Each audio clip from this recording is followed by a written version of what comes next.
ತೆಗೆದ್ರೆ ನಮ್ಗೆ ಆ ಖುಷಿನೇ ಇಲ್ಲ. ಅಷ್ಟು ದೊಡ್ಡದಾಗ್ಲಿಕ್ಕೆ ನಾವು ತುಂಬಾ ಟೈಮ್ ಕಾಯ್ತೇವೆ. ಅದೆಲ್ಲ ಅರ್ಥ ಆಗೋದು ಯಾವಾಗಂದ್ರೆ ನೀವು ನಟ್ಟು ಅದನ್ನ ನೋಡಿದಾಗ. ಓಕೆ, ಸೊ ಇವಾಗ ಯಾರೆಲ್ಲ ರೆಡಿ ಇದ್ದೀರಿ ಗಿಡಗಳನ್ನು ಕೊಲ್ಲದೆ ಸಾಯಿಸದೆ ಅದನ್ನು ದೊಡ್ಡ ಮಾಡ್ಲಿಕ್ಕೆ ಯಾರೆಲ್ಲ ರೆಡಿ ಇದ್ದೀರಿ? ಸುಮ್ಮನೆ ಕೈ ಎತ್ತಬೇಡಿ, ಮಾಡ್ಬೇಕು ಎಲ್ಲರೂ. ಇಲ್ಲಿ ಒಂದು 100 ಜನ ಮಕ್ಕಳಲ್ಲಿ 10 ಜನ ಬೆಳೆಸಿದ್ರು ಕೂಡ 100 ಜನಕ್ಕೆ ಆಮ್ಲಜನಕ ಆಗ್ತದೆ ಅಲ್ವಾ? ಸೊ ನನ್ಗೆ ಆಸೆ ಅಂದ್ರೆ 100 ಜನನು ಬೆಳೆಸಿ ಅಂತ. ನಿಮ್ಮ ಹೆಸರಲ್ಲಿ ಒಂದು ಗಿಡ ನಡ್ಬೇಕು ನೀವು. ನಿಮ್ಮ ಬರ್ಡೇ ಬರ್ತದಲ್ಲ, ಬರ್ಡೇಗೆ ಏನೆಲ್ಲ ಮಾಡ್ತೀರಿ? ಕೇಕ್ ಕಟ್ ಮಾಡ್ತೀರಿ, ಹೊಸ ಬಟ್ಟೆ ತರ್ತೀರಿ, ಎಲ್ಲ ಮಾಡ್ತೀರಲ್ವಾ?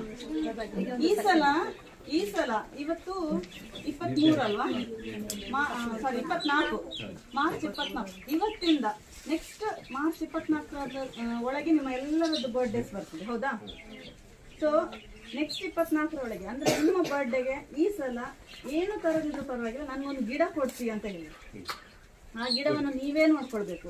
ಎಕ್ಸಾಮ್ ಇರ್ಲಿ, ಎಲ್ಲಿಗಾದ್ರೂ ಹೋಗ್ಲಿಕ್ಕಿರ್ಲಿ, ನೀವು ಹೊರಗಡೆ ಹೋಗ್ಲಿಕ್ಕಿರ್ಲಿ, ನೀವು ದೂರ ಹೊರಟಿದ್ದೀರಾ ಅಂದ್ಕೊಳ್ಳಿ, ಒಂದು ವಾರಕ್ಕೋಸ್ಕರ ನೀವು ವೆಕೇಶನ್ ಹೋಗ್ತಿದ್ದೀರಾ ಅಂದ್ಕೊಳ್ಳಿ, ಆ ಗಿಡದ ಜವಾಬ್ದಾರಿ ನಿಮ್ದು. ಆ ಗಿಡವನ್ನು ಯಾರಿಗೆ ಒಪ್ಪಿಸಿ ಹೋಗ್ಬೇಕು, ಅದಕ್ಕೆ ಯಾರು ನೀರು ಉಣಿಸ್ಬೇಕು, ಅದನ್ನೆಲ್ಲ ನೀವೇ ನೋಡ್ಕೋಬೇಕು. ಅರ್ಥ ಆಯ್ತಾ?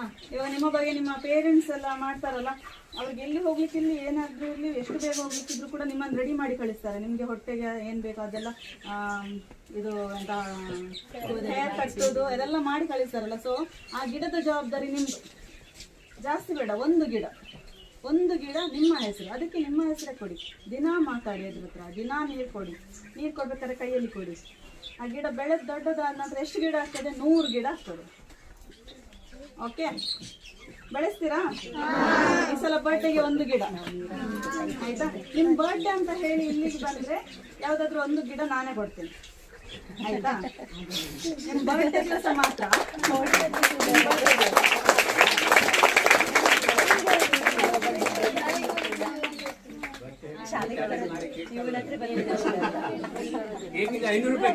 ನೆಕ್ಸ್ಟ್ ನಿಮ್ಮ ಬರ್ಡೇ ಬರ್ಬೇಕಾದ್ರೆ ನಾನು ಬಂದು ನೋಡ್ತೇನೆ. ಆ ಗಿಡ ಇದ್ರೆ ಆ ಹಣ ತಗೊಳ್ಳಲ್ಲ, ಆ ಗಿಡ ಇಲ್ಲ ಅಂದ್ರೆ ನಾನು ನಿಮ್ಮ ಹತ್ರ ಹಣ ತಗೊಳ್ತೇನೆ. ನೆಕ್ಸ್ಟ್ ಇಯರ್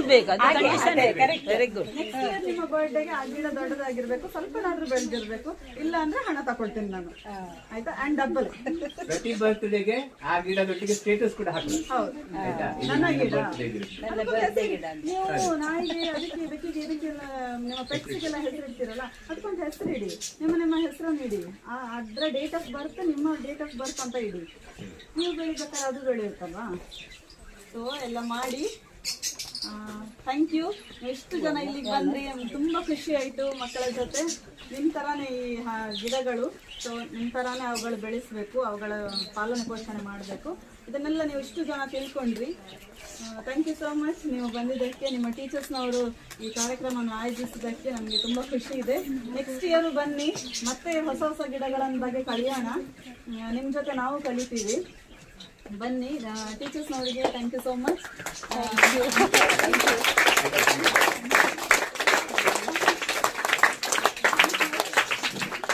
ನಿಜವಾಗಿ ನಾವು 1 ಅಥವಾ 2 ತಿಂಗಳ ಮೊದಲು ಇಲ್ಲಿ ಭೇಟಿಗೆ ಅನುಮತಿ ಪಡ್ಕೊಳ್ಬೇಕು.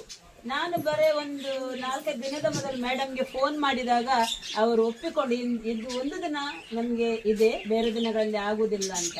ಅದಕ್ಕೆ ನಾವು ಬೇಗನೆ ಮಕ್ಕಳನ್ನು ಸಿದ್ಧಪಡಿಸಿ ಕರ್ಕೊಂಡು ಬಂದಿದ್ದೇವೆ. ಮೇಡಮ್, ಸ್ವಲ್ಪ ಜಾಗದಲ್ಲಿ ಕೃಷಿ ನಡೆಸಿ ಹೆಸರು ಮಾಡಿದ್ದೀರಾ.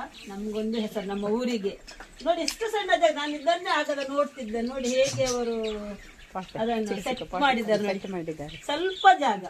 ಹಾಗೆ ಸರ್ ಹೇಳಿದ ಹಾಗೆ ಮೇಡಮ್ ಹೇಳಿದ ನಮ್ಮ ಮನೆಗಳಲ್ಲಿ ಅಲ್ಪ ಸ್ವಲ್ಪ ಜಾಗ ಇದೆ ಅಲ್ವಾ, ಏನಾದ್ರೂ ಬೆಳೆಸಲಿಕ್ಕೆ ಆಗುದು, ಅದ್ರಲ್ಲಿ ನಾವು ಖಂಡಿತ ಪ್ರಯತ್ನ ಪಡುತ್ತೇವೆ ಎಂದು ಇವತ್ತು ಅವರಿಗೆ ನಾವು ಆಶ್ವಾಸನೆ ನೀಡುವ ಮತ್ತು ಅವರಿಗಾಗಿ ಪ್ರಾರ್ಥಿಸುವ. ಯಾಕಂದ್ರೆ ಇದಕ್ಕೆಲ್ಲ ಮಾಡಬೇಕಾದ್ರೆ ಹಣ ಬಲ, ಜನ ಬಲ ಎಲ್ಲವೂ ಬೇಕು. ಮನೋಬಲ, ಮನಸ್ಸು, ಹೃದಯ ಅಲ್ವಾ? ಸಸ್ಯಗಳ ಮೇಲೆ ಪ್ರೀತಿ, ಬರುವ ಜನರನ್ನು ಆಹ್ವಾನಿಸಿ ಅವರಿಗೆ ನಿಮಗೆ ತಿಂಡಿ ಕೊಟ್ಟರು, ಜ್ಯೂಸ್ ಕೊಟ್ಟರು, ಮನೆಯಲ್ಲೇ ಮಾಡಿದ ಜ್ಯೂಸ್ ಕೊಟ್ಟರು ಅವರು. ಯಾವ ಜ್ಯೂಸ್ ಕುಡಿದ್ರು ನೀವು? ಮನೇಲಿ ಅಮ್ಮ ಮಾಡಿ ಕೊಡ್ತಾರಾ? ಎಷ್ಟು ಮಂದಿಗೆ? ಈ ಅವಕಾಶ ಕೊಟ್ಟದಾಕಿ ಶಿಕ್ಷಕರು ಪೂಜೆ ಸಂಚಾಲಕರನ್ನು ನಾವು ಕೇಳಿದಾಗ ಖಂಡಿತ ಹೋಗಿ ಬನ್ನಿ ಅಂತ ಹೇಳಿದ್ದಾರೆ. ಅವರ ಪರವಾಗಿ ಹಾಗೂ ಶಿಕ್ಷಕರ ಪರವಾಗಿ ನಮಗೆ ತುಂಬು ಹೃದಯದ ಧನ್ಯವಾದಗಳು.